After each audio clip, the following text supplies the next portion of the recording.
हाँ मैं यहाँ पहुँच गया हूँ। उसके साथ एक दूसरा बंदा भी फोन पर था जो कहता है कि हमारे पास अभी भी पूरा डिटेल नहीं है। हाँ लेकिन वहाँ 1 या 2 गार्ड ही जॉब पर है। वो कहता हुआ कि तुम्हें लगता है वहाँ पर 1 या 2 गार्ड है। फिर वो फोन वाला बंदा कहता है कि हाँ अभी तो मैंने इतना ही इन्फॉर्मेशन कलेक्ट किया है। वो कहता है कि तुम्हें दोबारा चेक करना चाहिए। वो कहता है अच्छा ठीक है मैं चेक करता हूँ और हाँ डिस्पोजल यूनिट को कॉन्टेक्ट करो। फिर वो पत्थर से सीसीटीवी कैमरा को फोड़ देता है। फिर हमें एक घर दिखाया जाता है। फिर वो अपने कार्ड की मदद से उस गेट को खोल के अंदर चला जाता है। फिर वो चलते हुए कहता है मैंने पूरी किताब देख लिया और मुझे कोई तरीका नहीं देखा उससे पैसा वसूल करने का। हाँ अगर हमने कोई सोल्यूशन नहीं निकाला तो बॉस हमारा जूस निकाल देगा। फिर हमें रूम में कुछ लोगों को दिखाया जाता है जो कि आराम से बैठे हुए थे। उसने अनजाने से उस दरवाजे को खोल दिया था। फिर वो लोग उनसे पूछते हैं हाँ कौन हो तुम। फिर वो रूम में इधर उधर देखता है और फिर अपने जेब से सिगरेट निकाल लेता है और कहता है जेंटलमैन आपके पास लाइट तो होगा। फिर वो लोग कहते हैं कौन हो तुम, क्या तुम एसोल हो। फिर उनसे एक बंदा गन निकालता है और बताया है बुड्ढे बता कौन है तू। उन लोगों से और एक बंदा लाइट ढूंढने लगता है और फिर दूसरा बंदा कहता है बेवकूफ तुम्हें कोई लाइट ढूंढने की जरूरत नहीं है। उनसे कहता है ये ठीक बात नहीं है। ये कहकर वो उसके हाथ से गन छीन लेता है और उसे मार देता है। साथ ही एक एक करके वहाँ पर लटके हुए सारे बल्ब को फोड़ देता है। पूरा कमरा अंधेरा हो जाता है। हम देखते हैं कि एक मोटा सा बंदा सूटकेस पकड़ के छुप रहा होता है। फिर हमें दूसरे सीन में एक बंदा को दिखाया जाता है जो कि कहता है कि इसका मकसद क्या है। एक आवाज आती है और कहता है ये तो साफ दिख रहा है जो लोग सुधर नहीं सकते उन लोगों को खत्म करना चाहिए।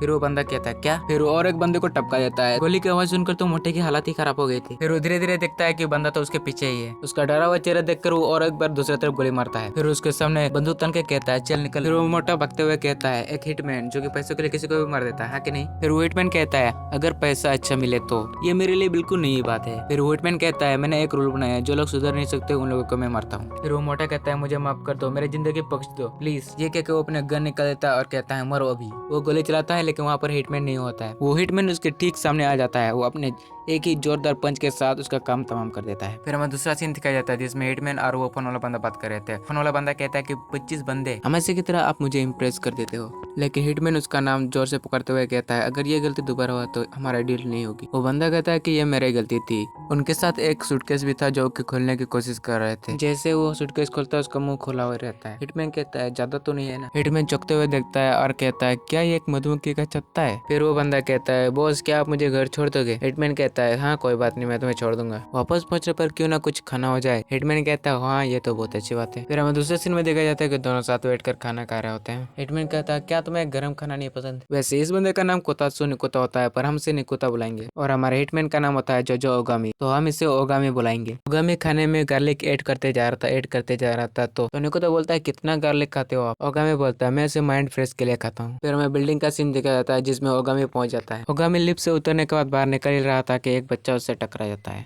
बच्चा उसे कहता है मुझे माफ कर दो। ओगामी कहता है कोई बात नहीं, लेकिन वो बच्चा डर के मारे इधर उधर भागने लगता है। तो हमें पता चलता है कि ओगामी को बच्चे से बात करना नहीं आता है।